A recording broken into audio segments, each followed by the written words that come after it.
Hello everyone! Today I am here to persuade you on why you should adopt a shelter dog instead of buying from a pet store. First of all, I would like to introduce my audience. Here is my fiancé Michael, my friend Nicole, and my friend Tyler. Okay, what I hope to inform you on. Firstly, the real life statistics on euthanasia rates in shelter animals.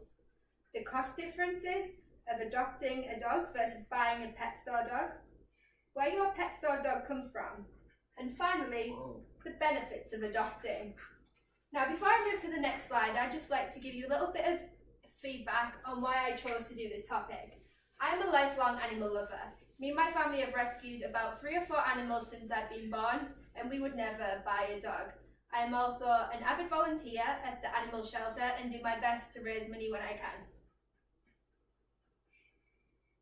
Okay, so statistics. The ASPCA, which stands for the American Society for the Prevention of Cruelty to Animals, believes approximately 6.5 million animals enter US shelter nationwide every year. 3.3 million of these are dogs. Also, 1.5 million shelter animals are euthanized each year. 670,000 of these are dogs. Now, to give this statistic some further reference, I want you to take a break from my presentation and count to 7 in your head. 1, 2, 3, 4, 5, 6, 7. In these short 7 seconds, a shelter animal has just been euthanized. This is shocking in today's society. Leading dog trainer, specialist and rescue animal advocate Victoria Stilwell also interestingly went further with these statistics, stating that undesirable breeds, colours, elderly and special need dogs are the first to go.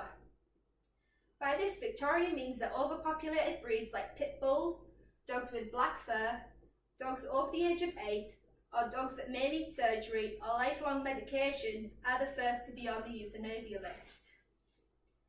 Sadly, this is because they aren't deemed as adoptable as other dogs. Pit bulls are often classed as dangerous dogs in many states, apartment complexes, and housing complexes. Dogs with black fur don't stand out and are often overlooked. People prefer puppies over senior dogs, and the shelter oftentimes can't afford lifelong medication and surgery care for dogs who are injured or sick. Okay, so adopting versus buying. On this side, you can see the adoption rate being as low as $60 to $250. This can change depending on shelter. If you adopt a puppy, a senior dog, if the dog has special needs, this may fluctuate the price. It also includes spay, neuter, microchips so your dog can always be found if they're lost, up to date on all vaccinations and preventatives, and the best effort is done to socialise and exercise these dogs.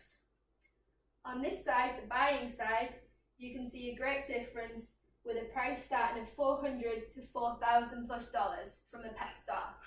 This can change on breed. For example, an English Bulldog may be up towards $4,000 or even higher because when their dogs are pregnant, they only have a couple of puppies. This does not include the spay or neuter of the animal. The puppy may not come with any official paperwork, which all reputable breeders by law must supply. And pet store dogs are often refined to tiny cages with minimum contact from humans or dogs, which can affect their socialisation skills. Okay, so where does your pet store dog come from?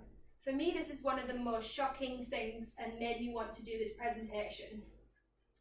The ASPCA estimates that there could be as many as 10,000 puppy mills in the US supplying puppies to pet stores.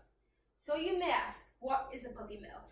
Well, the legal definition took from the Humane Society of the United States Puppy Mill Facts and Figures report says a puppy mill is a large-scale commercial dog breeding facility where profit is given priority over the well-being of the dogs. This is a prime example of a puppy mill dog. These dogs live in their own feces and urine. There's often several crammed to a small, inappropriately sized cage. The females are overbred and given little time to recover.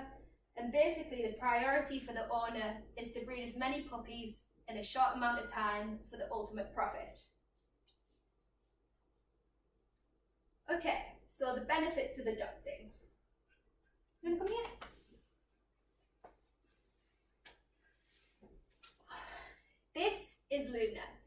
me and my partner adopted 3 months ago. She was dumped in a shelter when her owner couldn't have her in her apartment complex, as this broke the terms and conditions of her lease.